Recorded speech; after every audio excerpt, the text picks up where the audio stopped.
Many of us are working a lot more from home these days. Whether this is part of the new normal or just a temporary solution, it's important to have an ergonomic setup that'll allow you to work comfortably at your home for longer periods without incurring any additional pain or discomfort throughout your day. I'm here today to tell you about how to improve your ergonomic setup at home so that you can reduce the likelihood of pain or discomfort when sitting at a desk for long periods, which we're doing a lot of these days.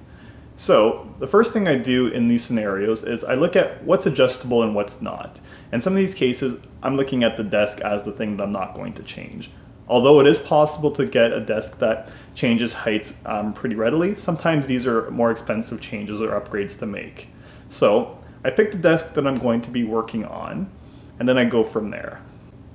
So the first thing I did was I grabbed a desk that could fit in the spot where I wanted it.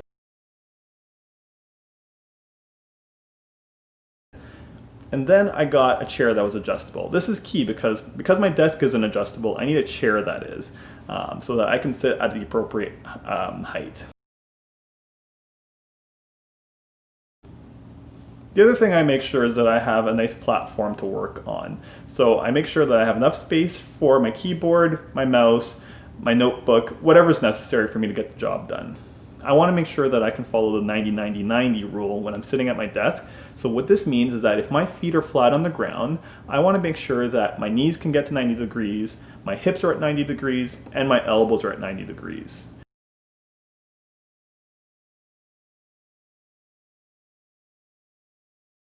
Sometimes this might mean that I need to adjust my armrests as well. I want to make sure that my shoulders and arms are relaxed by my side and I don't have to hunch up to reach up to the desk or keyboard. So this means that I'm not going to have to shrug up at a desk that's too high, and I'm not going to have to really slouch down too. I want to make sure I have good posture support in my chair. And the other thing I want to make sure is that I'm not too tight into my chair, meaning I have about an inch or two between the back of my knee and the seat of the chair as well. So I had to make sure that that was being followed as well as a rule. And I also took into account that I do like to wear my UFO sandals when I'm working in the basement. So those ones do have a little bit of a height to it. So I had to adjust to make sure that my feet were rested into those sandals and not right to the floor. So everything adjusted based on the sandal height as well. Now, if you find yourself you're in a situation where you're a little bit shorter and your legs dangle when you sit at a chair, you do have to make sure that you have something for support there. You can spend some money and get a footrest. However, it might be simple enough to just get a book to put on the ground just to raise your legs up a little bit. The other thing I want to make sure is that my monitor height is appropriate. I want to make sure that, especially since I am working on a laptop, that I'm not looking down. The trick with the laptop, or the trouble with the laptop, is that because the keyboard and the monitor are fixed together, if I'm typing at a comfortable level, the chances are that the screen will be too low for me. The ideal height for the monitor is so that the top of the visual screen is in line with my eyes. So what this meant in my case was that I had to raise my monitor up and the laptop up. So I actually tried a couple things. I did have a couple books. I used some books to help stack that up.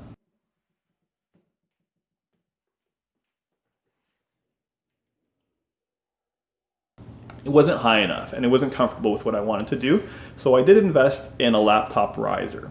This allowed me to place the laptop up on the riser, a little bit higher off the desk, and it also cleared some space underneath that laptop as well so that I can tuck in my keyboard when I wasn't using it, or tuck in some papers or notebook as well when I'm not using them.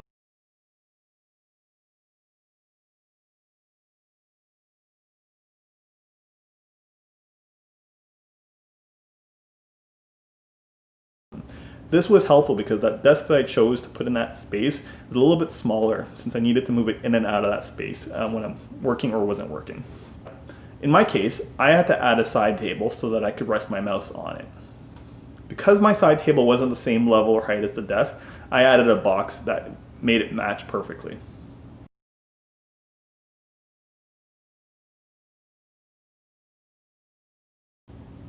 This was very rewarding. To make my laptop setup work, once I had it on the riser, I actually also had to make sure I had a connected keyboard and mouse as well. So those were wireless. They don't necessarily have to be, but I found it a lot cleaner on my desk when I had it that way. And this was easy enough for me to be able to tuck the keyboard away or move the mouse around as well as I needed to. Occasionally what I'll do with my clients is I'll actually move my laptop to the ground. Now it'll be on the riser, and I can do my groundwork a lot easier with them this way.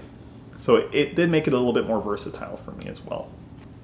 I'll leave you a link in the description for the laptop riser that I used. However, there's many different types. I do really like the type that I got because it's nice and sturdy, and I did test it to make sure that if it got bumped around that I wasn't going to drop my expensive laptop. It is also very important to make sure that I'm managing the primary zone. What that means is that I'm putting the items that I use the most in my workday closer to my body. So to me, the primary zone is the distance between my elbow and my fingertips. So I would put my keyboard there if I'm doing a lot of typing, or I'll put my mouse inside of that space if I'm doing a lot of mousing. Now, if I'm just doing some charting and taking some notes by hand, I will move all of that out of the way and move my papers into the primary zone. This will allow for me to minimize the amount of strain on my shoulders and my neck to reach for the items that I need. And I do recognize that my primary zone and the things that I put in it may be different at different points in my day. My tasks aren't always the same, so it all depends on what my focus is at that time. So I may evaluate every 20 to 30 minutes and see what am I going to be spending the most of my time on, and I make sure that the primary zone encompasses those items. The less I have to reach outside of my primary zone in a day, the better.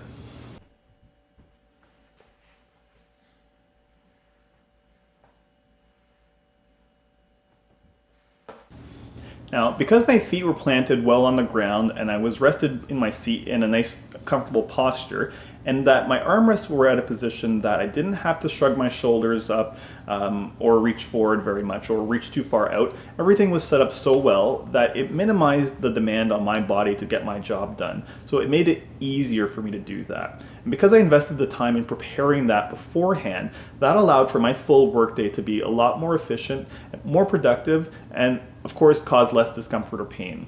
You know, the main risk here without doing these things is that it would cause tension, headaches, neck pain, back pain, and other types of tendinitis that could happen from overuse in abnormal postures or positions. So this was well worth the investment and the time to set up. Now, if you follow these simple instructions, you're going to be able to work more effectively, be more productive, and most importantly, work throughout the full day without having any additional pain or discomfort.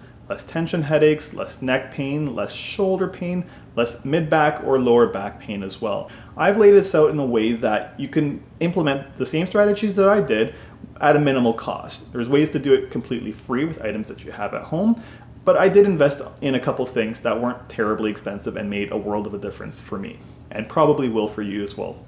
Now, ergonomics are something that are very individualized, so what works for me may not work exactly for you, but the principles do apply.